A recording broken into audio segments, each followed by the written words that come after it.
तो निश्चित तौर पे आप लोग 9th क्लास के बच्चे हैं और आज शंकु से कुछ प्रश्न इस प्रकार है जो 9th 10th दोनों में आते हैं। देखिए, समकोण त्रिभुज में लंब आधार कर्म के परितः घुमाने पर बना शंकु।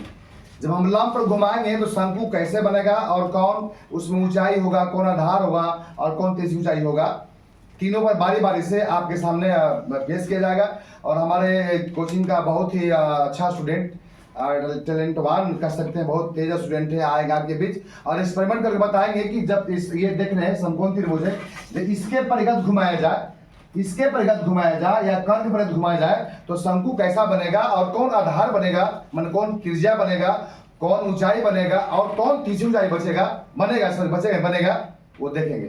तो ले चलता हूँ, आ रही है आपके बीच में मिस नंदिनी राजनंदनी।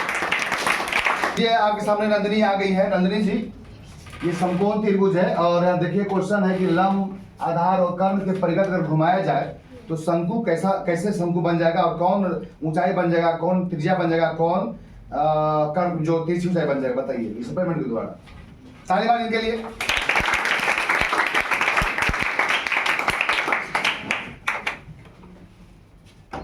यहाँ पे दिया हुआ है समकोण त्रिभुज में लंब, मीन्स ये जो है ये समकोण त्रिभुज है, सबको मालूम है समकोण त्रिभुज है। तो जब हम इसमें जब समकोण त्रिभुज को हम जब राउंड करेंगे ना तो उसमें एक शंकु बनता है। तो प्रैक्टिकल करके हम बता रहे हैं, मीन्स समझ में आए तो अच्छी बात है और ना समझ में आए तो आप लोग पूछिएगा, हम फिर से बताएंगे। ये जो है ये क्या है, ये लंब और ये आधार और ये कर्ण है ना। पता है समकोण त्रिभुज में सबसे बड़ी भुजा कौन सी होती है? तो ये कर्ण और ये क्या है हमारा लंब। तो हम ऐसे ये क्या कौन से स्टेप में रखा है? कर्ण है, ऐसे रखा है ना, ऐसे। तो ये क्या हो गया हमारा लंब, ये हो गया आधार और ये हो गया कर्ण, ठीक है। तो हमको क्या बोल रहा है, जब हम इसको राउंड करेंगे तो कैसे शंकु बनेगा? जब हम इसको शांत लंब के परिगत घुमाएंगे, लंब को शांत रखेंगे और इसको राउंड करेंगे तो एक शंकु बनेगा। तो ऐसे जब हम करते हैं, ऐसे मतलब राउंड करते हैं, तो ये जो है ना ये से एक वृत्त बन रही है और जब वृत्त बनेगी तो यहाँ पे और ये जो स्टेप में जा रहा है ऐसे स्टेप में, और यहाँ पे जब हम ये राउंड करते हैं तो यहाँ पे एक वृत्त बनता है और इसके अपेक्ष में यहाँ पे भी शंकु आकार का ऐसे बनता है ना, ऐसे।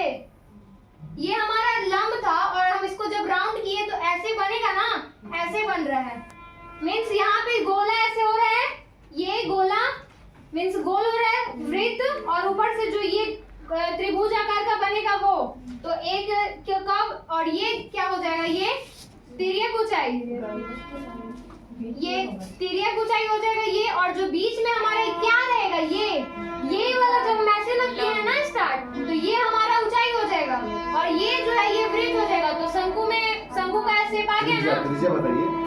त्रिज्या ये मीन्स ये जो है ये त्रिज्या हो जाएगा और इसका जो व्यास, ये पूरा अगर मिला दे तो व्यास हो जाएगा और व्यास का आधा त्रिज्या होता है। अगर बोला जाए कि BC मीन्स आधार को अगर घुमाते हैं, आधार के परिगत अगर हम घुमाते हैं तो कैसे शंकु बनेगा, तो हम इसको ऐसे इसको ऊपर लिख सकते, ऐसे कर सकते इसको ऊपर, तो उसी आकार में आएगा ये मीन्स ऐसे। तो अगर हम इसको ऐसे कर तो पलट दिए तो ये हमारे ऊपर आ गया, मीन्स आधार ऊपर चला गया ना, तो ये हम आधार मान लेते हैं। और जब हम इसको ऐसे करेंगे तो इसी आकार में बनेगा। तो ये दोनों तो सिंपल था। अब कर्ण है तो कर्ण थोड़ा है मीन्स समझ में आ जाएगा।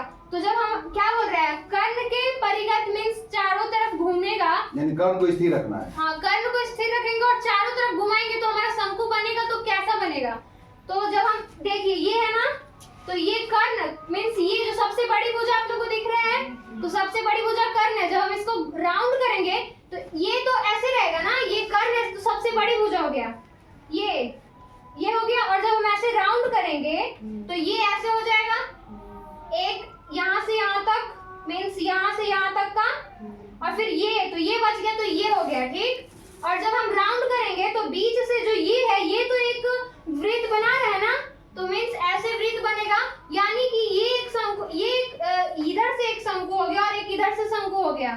तो मीन्स कर्ण से हमारे दो शंकु बनते हैं। समझ में आया?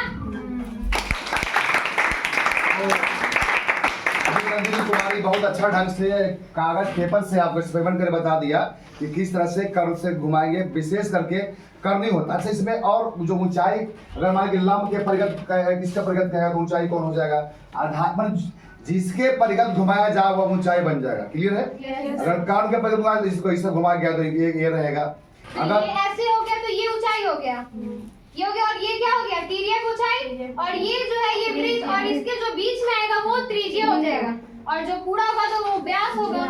मतलब जिसके परिगत कहता है, जैसे लंब के परिगत कहता है तो लंब जो होगा ऊंचाई हो जाएगा, और आधार हो जाएगा त्रिज्या हो जाएगा।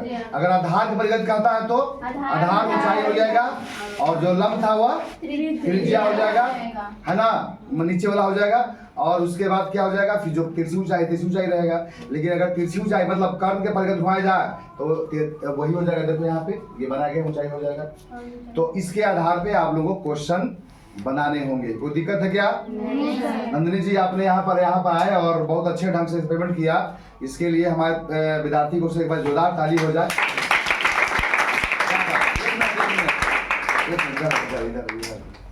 तो कैसा आपको लग रहा है? बहुत अच्छा ढंग से आपने समझ भी गई और अपना क्लासमेट को समझा दी है एक्सपेरिमेंट करके। कैसा आपको लग रहा है? अपने आदरणीय सर को बहुत बहुत धन्यवाद ज्ञापन करना चाहेंगे कि ये इतने लोग के बीच में मुझे बुलाएं और मतलब बताने के लिए बोले, तो इसके लिए मैं बहुत सौभाग्यशाली मतलब अपने आप को लकी मानती हूँ।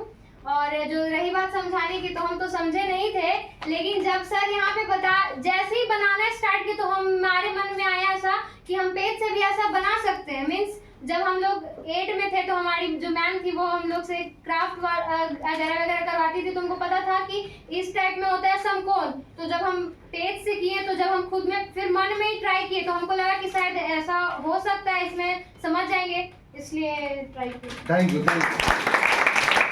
इसी तरह से आप लोग को और अच्छे लेकर आएंगे। हम लोग बच्चों को सिखाते हैं कि कैसे मैथ बनाएंगे और तीनों से, और उसके बाद फिर हम आप लेके अगले एपिसोड के साथ आएंगे। तब तक विदा चाहता हूँ विष्णु दयाल, आप बना रहे विजय सिंह के साथ। और जय हिंद, जय भारत, जय बिहार।